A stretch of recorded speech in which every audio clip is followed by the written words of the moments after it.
Our next speaker for the conference is Jaime-Jin Lewis. Jaime-Jin is the founder and CEO of Wiggle Room, a startup that innovates tools for a durable and dynamic early care system centering communities of color. Jaime-Jin served as the executive director of the Center for Racial Justice and Education, the director of development at the Director of Development at Caring Across Generations, and a senior strategist at Purpose PBC. In 2020, Jaime-Jin stood up for Workers Need Childcare, NYC's only childcare hotline for essential workers, as well as Care Together NYC, a mutual aid project entirely dedicated to helping essential workers pay for urgent childcare. Please join me in welcoming Jaime-Jin.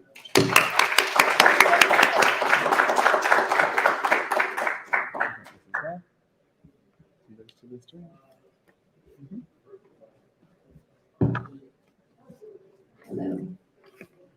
So my first question is anyone here remotely interested in working in a startup? Oh, cool. Is anyone here interested in founding a startup? All right. Well, okay, I have a little bit of an audience. I was like at all these other talks, and I was like, everyone's in with like these big teams and having very specific levels of specificity in your work, and I'm like, I'm not talking about like duct tape, you know?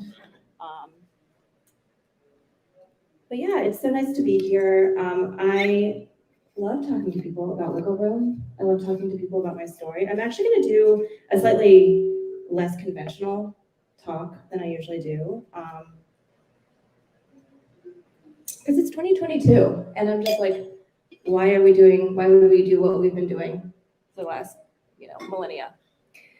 But I'm going to tell you a little bit about my story, which is the part that I don't usually do in my big talks. But then I'm going to tell you about Wiggle Room, kind of how we identified the problem and how we started building solutions that I think are actually really exciting and really working. Does that sound okay? I'm going to try to stay remotely close to this microphone as well.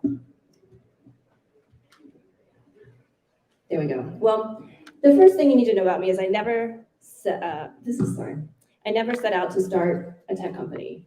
In fact, I've known what I've wanted to do since I was 4 years old. And that was to be a ballerina that teaches doctors how to roller skate. So this is real footage of me. This is about 1988. The Winter Olympics were on, and so I was watching those. I was just dedicated to wearing my tutu and lining up my teddy bears and Cabbage Patch dolls, who are all trained doctors. And I was like, we're going to learn how to ice skate. We're going to learn how to roller skate. I was doing triple sow cows in my kitchen, which actually landed me a trip to the ER. I got 10 stitches in my face. But I was committed. This was my life's goal, and I was going to do it.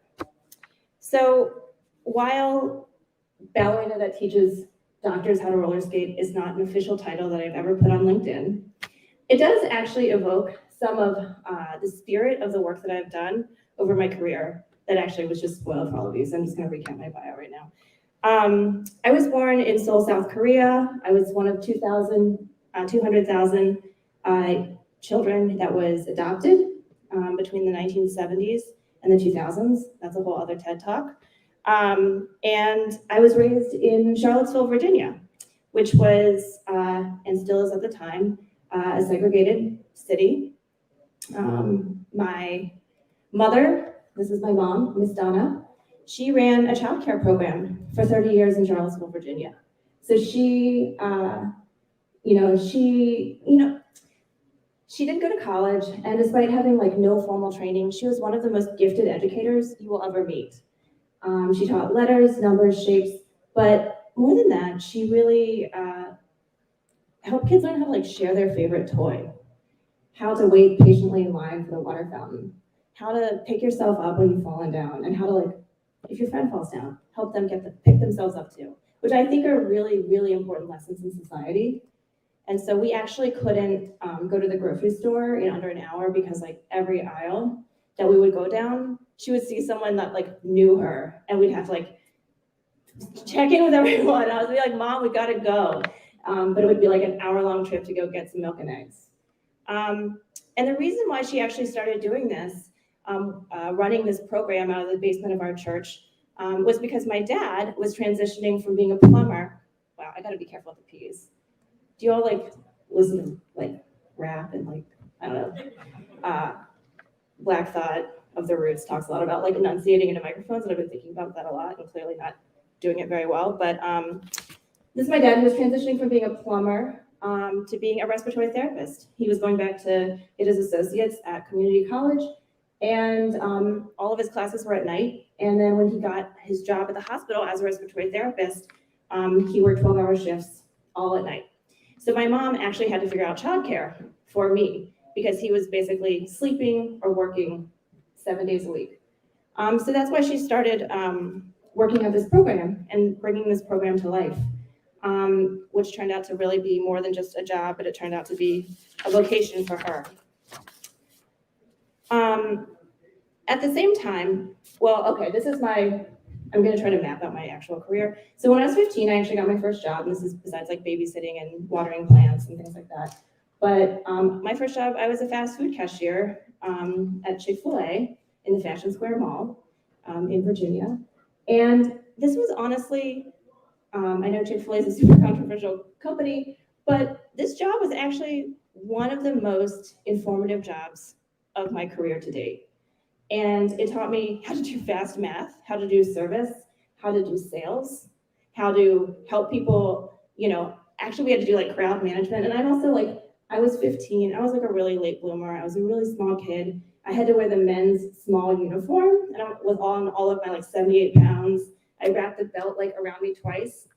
But like people would come in and like, who got in line first? And so little like 78-pound me in my oversized clothes had to go out and like actually like be like, okay, when you get in the line, you were here first, like actually like manage a crowd at 15. And really all of these lessons around like working in a team, working with external and internal stakeholders, actually having replicable processes. This is all what's informed my work now. So at the same time at 15, I'm attending high school. This is actually Charlottesville High School. This is a Google map view. And you'll notice a few things. Does anyone notice anything weird about this building, or I don't know? Those are new. Those were not there when I was there. But yes, that's a great observation. There's two like holes in the middle. Yeah. So I mean, first of all, so it's modeled after a prison. So there's no external windows. And then inside, there's 2 courtyards. And there were actually 2 cafeterias. So I was the only Korean kid in this whole school system. And we were, legally desegregated in the 90s and early 2000s. But there's 2 cafeterias. And it was very clear that there was a black cafeteria and that there was a white cafeteria. And so I actually didn't have a place to eat lunch because I was like going between both, being like, what's going on? And that was really actually a pattern that had happened to me since kindergarten or before kindergarten, which was like, where do we put you? Are you black or are you white? And what I was noticing as this like non-black person of color was that it wasn't just like cafeteria A or cafeteria B, that like outcomes, the kids were treated differently. But it was the 90s, everyone was like colorblind, nobody wanted to talk about race. But I was just seeing how like this physical infrastructure and the social fabric of the community was causing such wildly disproportionate outcomes for me and my peers. And that's still true today. Like, thanks to the magic of Facebook, we are all in contact. And like, this is also technically on the land that was Thomas Jefferson's plantation. And we'd like go to Monticello, his home, and like, though, all of my white friends' parents would be guides to the museum, and then they'd actually have like people reenacting enslavement, which is bananas, right? So I'm this like kid working at Chick-fil-A, trying to manage crowds at Chick-fil-A, going to this school that's modeled after a prison, and I'm like, what do I do now? And so I abandoned my dream of being a ballerina that teaches doctors how to roller skate, and I decided I wanted to become an architect, a little bit of a pivot. And so the idea behind architecture was like, yeah, this seems to be a building that's not working. Let me see if I can like change the built environment to actually create places that people like me can actually exist. And theoretically, we all can have, a much more pleasant environment. So I go to the University School of Architecture, which at the time was a top 10 architecture school. It is no longer, but, and I studied for 3 years, and honestly, architecture school was really awful. So if anyone here, did anyone here go to architecture school? No, you're all engineers. But did anyone kind of like do a, nope, cool. Well then, this is your talk. Architecture school sucks. No, I went and yeah, it was just such a like an old boys club, and they were basically just telling us that like if you're a woman, if you're a person of color, you will always just have to work for a white man for minimum wage. Really, it doesn't pay well, too. And I started to understand that it's like based on conceptions on who can control space, who gets to build systems that we all live within. So didn't love that, and I actually was going to drop out. And my advisor was like, you know what? Because at the same time, I'm like working 3 jobs, which also started with being a ballerina that wanted to teach doctors how to roller skate. I was just like really committed to always having like 3 jobs. I was working like 2 other jobs, going to school, and I was taking like 25 credits a semester. So he was like, you know what? You actually just need like 3 more credits to graduate. So I graduated in 3 years from UVA and was like a 20-year-old in the wild. And so I decided to become a bartender, which was actually legal in Virginia at that time. It is not anymore. That's the view of my office. My studio was like the 3rd bump it down. So I was a bartender for a while. I was actually a bartender for Dave Matthews. This is a really long story. I'm gonna get to the technical part in a second, I promise. And so Dave Matthews wanted to open a sushi restaurant in Charlottesville, Virginia, and guess who was the only Asian person living in the town? So I got that job real quick, and honestly made more money than anyone in my family had ever made in like a summer. And so I'd only ever been in Virginia. I knew that there was like something weird about like my identity, that like, you know, I just wanted to get out of this like very weird, exclusively black and white, pretty anti-black, racist culture that also just didn't see me. But I was bartending, but then I had all this money. So I decided to move to Argentina. I had never really heard of Argentina before, because again, I went to very underfunded schools. You're laughing at me. I went to very underfunded schools. They did not teach us things like where Argentina was, or like, I actually am not sure I know what gravity is. But I moved to Argentina. I was going to go down there for 6 weeks, and I actually ended up staying. And I got a job, because I just like love getting jobs. I got a job at a tech startup. And I worked at a tech startup for 2 years in Argentina. We were one of the first organizations, one of the first companies that was transcribing medical documents. This is after HIPAA was passed and all the little manila, you all are probably all too young. There used to be these manila folders at the doctor's office with like color-coded tabs. And so they were like, hey, this may not be the most secure way to store data. So our mission was to create the fastest turnaround time for doctors to transcribe their medical documents. So taking everything from a voice memo to like literally handwritten notes. We would send them to transcription centers, and then they would come to us in Argentina where we would QA them and like review them all and do client-facing work with the doctors in the States. So I fell into this because I was speaking English in Argentina, and it was interesting. I was like, is this what I want to do? Do I want to work in tech companies? But then Obama was elected, and I was like pretty jazzed about that. So I decided to come to New York City, to leave Argentina and come to New York City, even though I'd never been here, and see what all this like political change. Because I was like, you know what? The thing I didn't like about Virginia was that it felt like really oppressive. But it seems like people want to maybe change that, and I want to actually be a part of that. So I moved to New York City. I stayed in a room. I took the Chinatown bus from DC, which I think was like $7. And I was staying in a room where my friend was traveling for 2 weeks, and he said I could stay there for free. And so I went out on the first day I moved here, and I got 2 jobs as a barista. And I'm really trying to tell the truth, because like I think this is really, really important. And I feel like more people need to tell weird stories of getting into tech. And tech, this is the thesis of this whole thing. Tech needs to be built by people who don't just have traditional stories. So, spoiler alert. So I'm a barista working 2 jobs. And one of the women I work with, she was a part of a program called the Lower East Side Girls Club. I don't know if anyone here knows that. But she had a mentor, and she was like, hey, maybe you should be my mentor. And that person was named Marianne Fogelson, and she worked at an organization that time was called Border Crossers, which is an awful name, and was later going to be called the Center for Racial Justice in Education. And she said, do you want to come help me run this organization? Do you want to volunteer? So I started grant writing. This was all for free. I started grant writing because I was working my 2 other jobs. Actually, I was working 3 jobs at that point. I was also working front of house at another restaurant.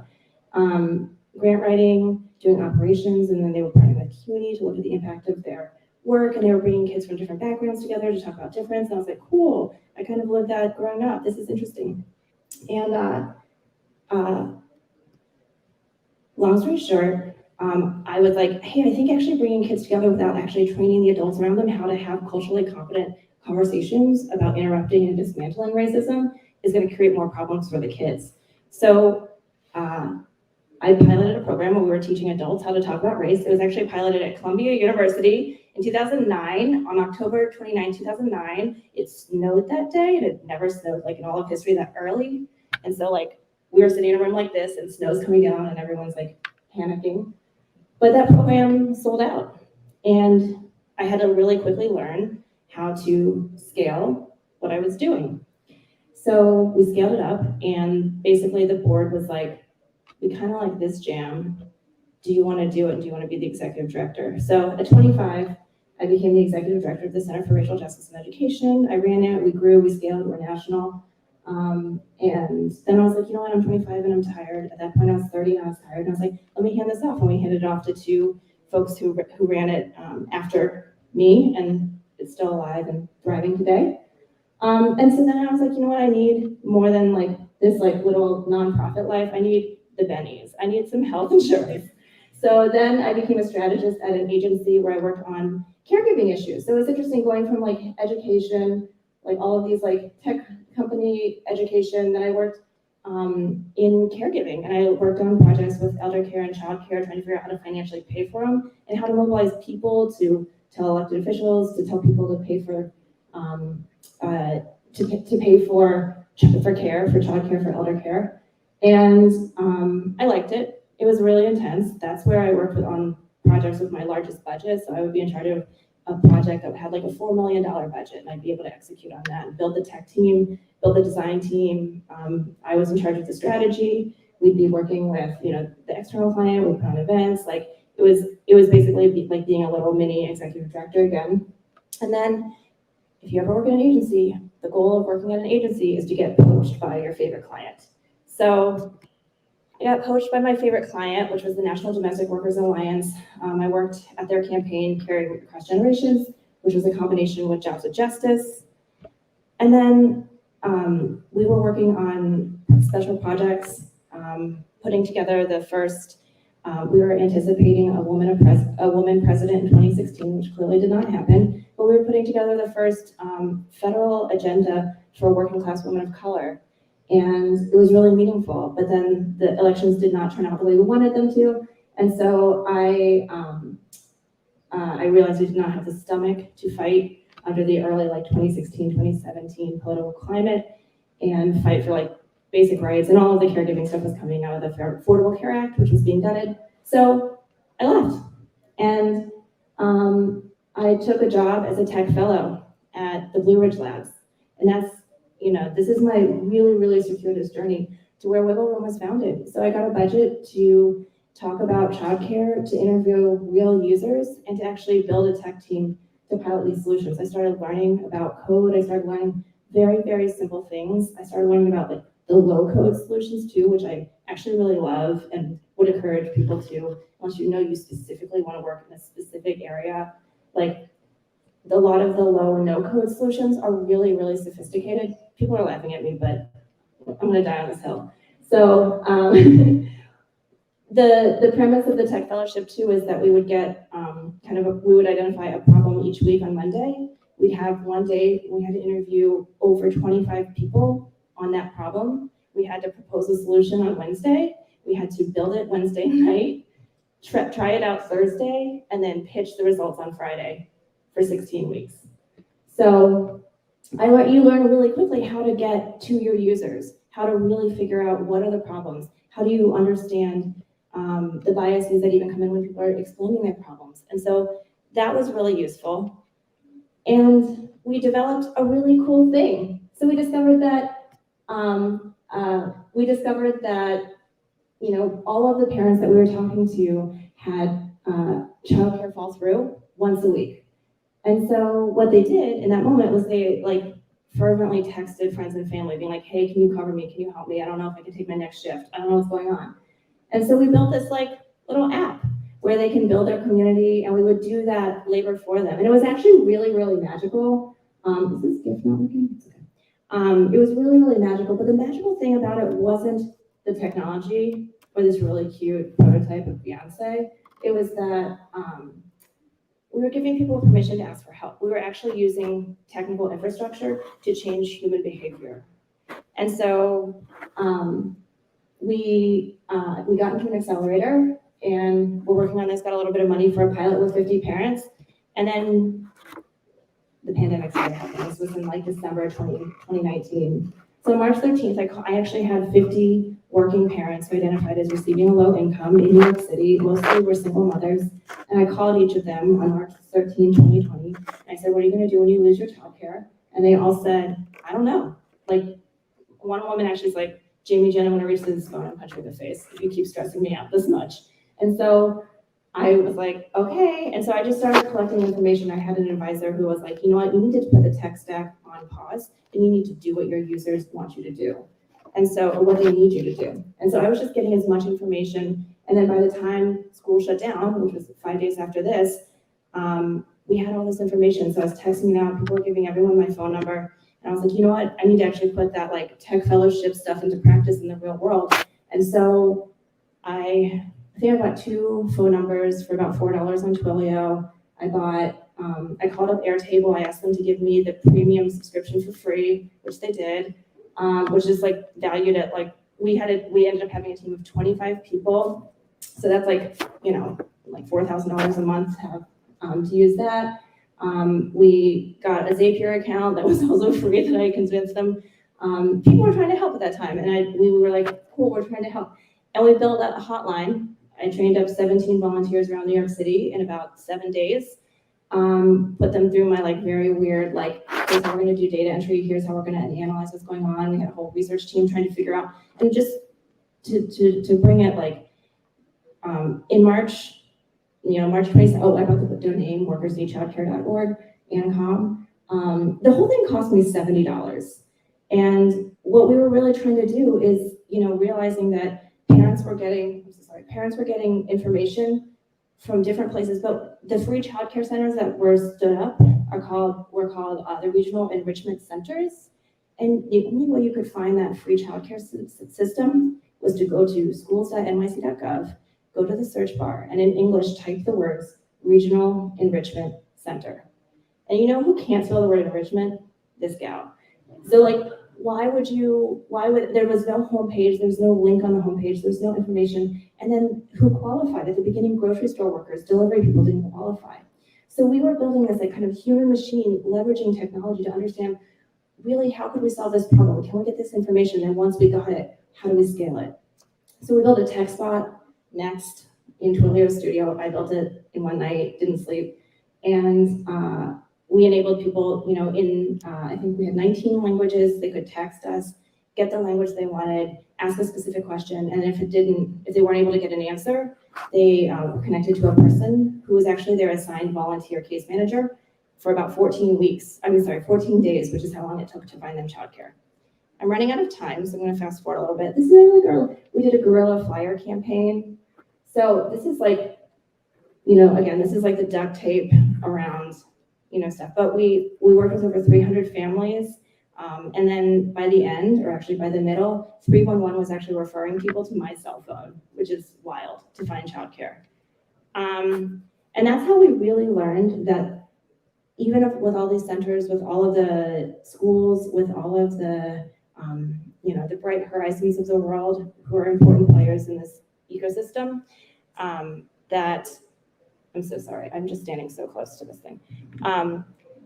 There's this whole modality, the largest supply of childcare are family childcare providers. These are women who run childcare programs out of their homes watching between 6 and 16 children, and they provide the majority of childcare for all children ages 0 to 3, children with special needs, all children of color. And you know what? This is what my mom did. And I'm like, oh my gosh, how have I been looking at this ecosystem for so long and not really even recognizing what's going on? This is what programs look like. We walk by, there's 6,000 in New York City. I walk by them every day. This is what they look like on the inside. They're like thebomb.com. I know I'm aging myself, but they're really, really amazing. They're beautiful. They're special. They're providing education, care, and safety to so many children that need it across the country. There's 90,000 in the country. But what we realized is that like OCFS manages this database and the data is stale. No one can access it. For a parent to access it, they might have to call a local CBO. The CBO connects to the database and sends them a spreadsheet, literally an attachment of an Excel spreadsheet with about 120 programs that are in the like zip codes near them. And so if you're a parent who only has a phone, who may not have access to Wi-Fi, and I don't even have Excel, I'm just gonna be frank with you, like, who like getting this Excel spreadsheet, like they can't open it. And then like looking at the little line and being like, okay, and it's like literally all the data from the database, like the license number, like it was bananas. So we were just cleaning up that data and we're trying to figure out how that worked. And so, this is actually, they built this is their user-friendly portal. So you can see the really user-friendly URL at the top, like just really rolls off your tongue, A816 - yeah. So again, this is in 2020. We were like, let's just build a thing. And we built it in about a week. It cost about $2,000. We built it on a low-code platform called Bubble with some developers. Here's a Bubble? Who said woo? Okay, yeah, let's talk Bubble. Yeah, we built that. And you know what? I was sitting there like one night when I was like, I don't think this is gonna work. It's actually like really hard to build technology. And I was like, you know what? Not everyone I know made it through the pandemic. Like we have to do this. Like we can't keep doing this, like stretching this Band-Aid to get bigger and bigger to catch people who are falling through the cracks. We actually have to build a system that works for everyone. So we were starting to build this just to democratize access to the information around childcare. And then we realized at the same time, these programs are really struggling. Many of the women I talked to, because it's 93% women of color run industry, many of them hadn't paid themselves in 18 years, which is also true for my mother. She was like, when she retired in 2020, after 30 years of teaching 450 students, she was making like $13,000 a year, no benefits, no retirement. It's an informal industry. And so we were like, we need to help them market and advertise and fill their programs as well. So this was the first thing we built. And then we just kept thinking more expansively. We started looking at, okay, if parents are registering, why is that process so hard? And so we asked for every single piece of documentation, which was like about 7 pages, where they asked for the child's date of birth 18 times and the child's name 18 times. We mapped out all of the fields. This literally happened on my living room floor with Post-it notes. And we built a 7-minute form that a parent can fill out. They can save it for later if they don't have consistent access to Wi-Fi. And they could just, they would fill it out. All of their information would be auto-populated onto the documents and would be emailed within seconds to the daycare provider and the family. So we were looking at this, we're like, cool, we can replicate this for so many different processes. And then this is the hardest piece, which we're taking on right now, which is that this is when typically childcare is available. And this is when parents need childcare. In the mornings, day shift, night shift. If you work at Starbucks, you open on Tuesdays and Thursdays, but you might close on Wednesdays, Fridays, and Saturdays. And so, and so we're looking at how can we leverage, instrument all of the tools that I've showed you before to actually including attendance. How can we instrument that to collect the most nuanced data on childcare supply and demand in communities that receive a low income, because it turns out no one in the country has that data, which would to me suggest they don't care, and understand and put forward a unit economics for this type of childcare that is dignified. That's not a race to the bottom in terms of poverty wages or low quality childcare.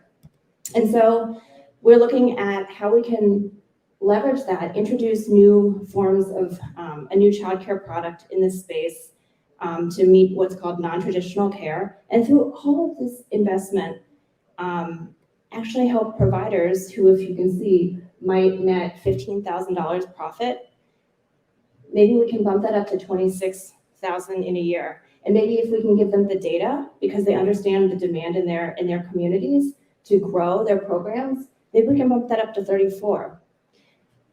So now I'm the full-time CEO who just thinks about this stuff all the time. Like literally, how do we build tools that are essentially interfaceless to collect the data that we need to do, to tell the stories, to create the dignified care that we believe communities deserve. And so that's what I'm working on. I've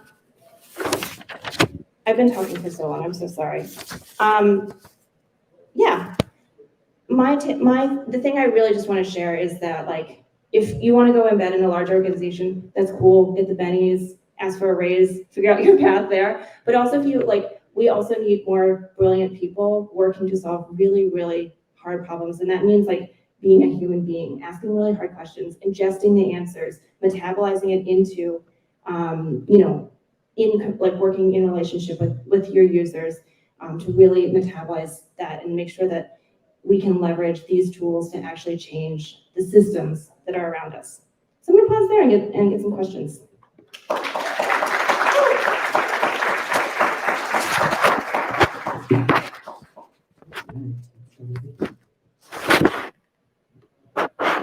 Fantastic. Thank you so much for sharing all of this. I was wondering if you could dive in a bit more to how you make it sustainable at the beginning of your entrepreneurial journey, like fundraising or financing, if it is that. I think that a problem that a lot of early entrepreneurs have is just not knowing when to stop making the bennies, and then there's like this risk period while you're bootstrapping. It's very hard to overcome and it's very scary. Yep.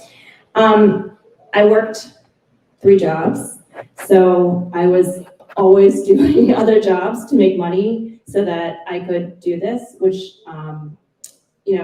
worked for me. I was also like in my 20s. It would not work for me now because I'm like feeling really old. We were talking about that a second ago. But I mean, I think if anyone here is interested in that, I would always be happy to talk to you. I'm the only person named Jaime-Jin Lewis. Find me on LinkedIn. It's my favorite social network. But it requires a lot of bravery to make the choice. It's never going to feel easy. It's never going to feel right. But you have to take that calculated risk. We raised a little bit. So through the incubation program at BRL, we got $40,000 investment from them. We got a $25,000 investment from Robinhood. That carried me through that with my other 2 jobs. And then we decided to go out and raise we ran the Workers Need Childcare for free. And I didn't even tell you about the wealth redistribution bot we built that moved $153,000 in 4 weeks between strangers to help other strangers pay for childcare. We just did that. I was consulting on the side, and we just did that for free. I literally put the whole company on pause in March 2020. In December 2020, I took a really long nap and then made some phone calls to people, and I really asked them, I said, I think we need to do bolder things in childcare. I don't know what it is. And we raised $125,000, and that was what I needed to kind of focus on this full time. We are currently raising $1.25 million to build the team, to actually take all of this duct tape stuff together and make it into a real product, and expand our user base. And we want to capture every single childcare provider in New York City, but happy to talk to anyone about the nuances of that journey. Yeah, hi, thank you so much for this presentation. It was so interesting hearing about your journey. I was just wondering, as you scale Wiggle Room and this program, like if you have any thoughts about revenue models or how you will start to build revenue into the company. Yeah, that's my favorite thing to talk about too. So our model right now is we're going to build some products, some SaaS products that can recoup this $26,000 for providers and charge them a monthly subscription fee. There is a ceiling on how much we can make there. That's not going to be sexy to investors. So like maybe we can make $50 million, which is a lot of $1 million, but it's not like the fun amounts of millions of dollars that investors want to hear. But what we really want to do is figure out this non-traditional care, which is the majority working arrangement in this country right now. And it's the majority for parents of kids under 6, because it actually turns out when you have kids, you're penalized and you work in a worse job where you have less autonomy. So if we can figure that out and figure out the unit economics, we want to bring other payers to the table, including employers. And we can charge them a GTV, a transaction fee based on the cost of care to source childcare for them in a way that increases, they save money on talent acquisition, on absenteeism, presenteeism, and turnover. And, really the name of the game right now is aligning those incentives, because I'm honestly not in the business of changing hearts and minds. I don't think Starbucks actually wants to do the right thing, but we need to give them an economic incentive. And we actually just need to give them tools so that they can easily execute on things to improve their bottom line. Have you felt any pushback? And if yes, how do you dealt with it? You gotta be more specific.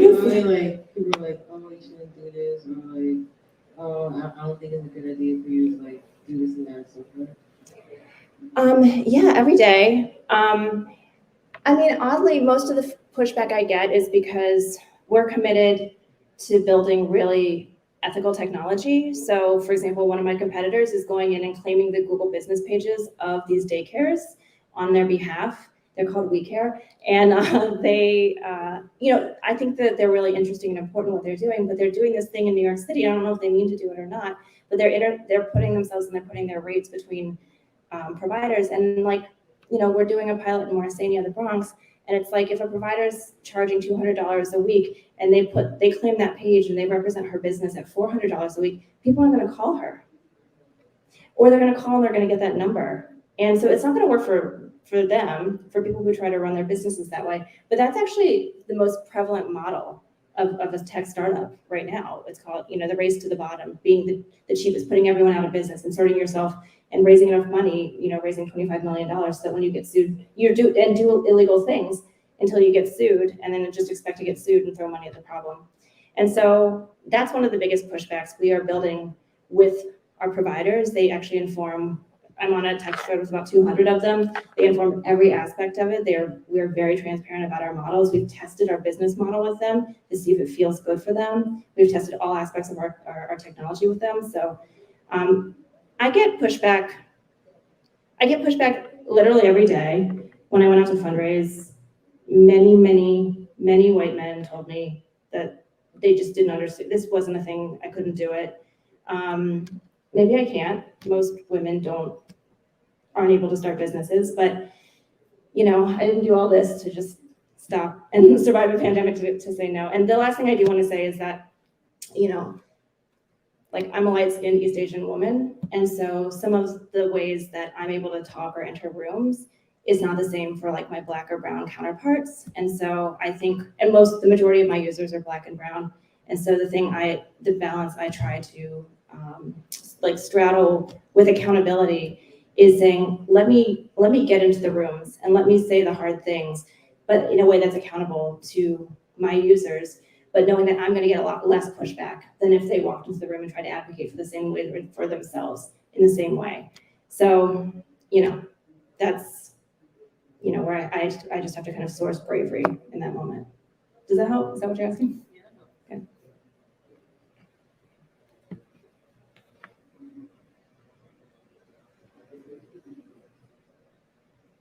Hi. Hi. Thank you so much for your talk. This is somewhat kind of a personal question, but have you thought of ways to mitigate possible issues that could come up with such a system, and ensuring that the actual request for assistance from the mothers and the childcare facilities are true, transactions? Because I'm going to give an instance of what happened back in our country a while ago, where children were trafficked online with this kind of thing, and nobody knew for a long time because it just felt like they were just trying to take care of kids and send them to their homes. So I guess it's kind of a little nuance into how much security Totally. they need, but I think it's also important to consider that, and their kids, they don't know. 100%. Yeah. So just the thought. Yeah, my quick response to that is every single one of the providers on our platform is licensed from the state. So they have to form a business, they have to form a bank account, they have to have a facility, they have to be inspected 3 times a year, they have to report on every single child, they have to report on, they work an average of 67 hours a week, and that's because of the high overhead. They're often cooking all the meals, doing all the cleaning, doing all the registration themselves. That's what we want to take off their shoulders. But, unfortunately, we can never completely prevent something like that. But that's why we are starting with licensed care versus there are categories in the United States called license exempt or even informal care that you can get government benefits to support. But we're starting with that just because it is the most secure, and we know that these are legitimate businesses that are credentialed by the state. Well, those measures are great enough for the systems. Yeah. No, I take that very, very seriously.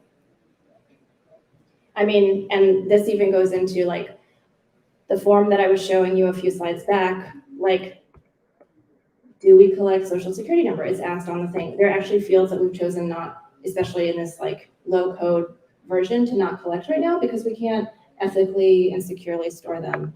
I brought on a CTO in February who comes from both ed tech and then actually worked at Seamless Grubhub on a multi-sided marketplace. But privacy and security is his jam. And so he went through everything, and we really made those decisions piece by piece about what information comes into us, where and if it's stored, and then, how do we be ethical facilitators of that?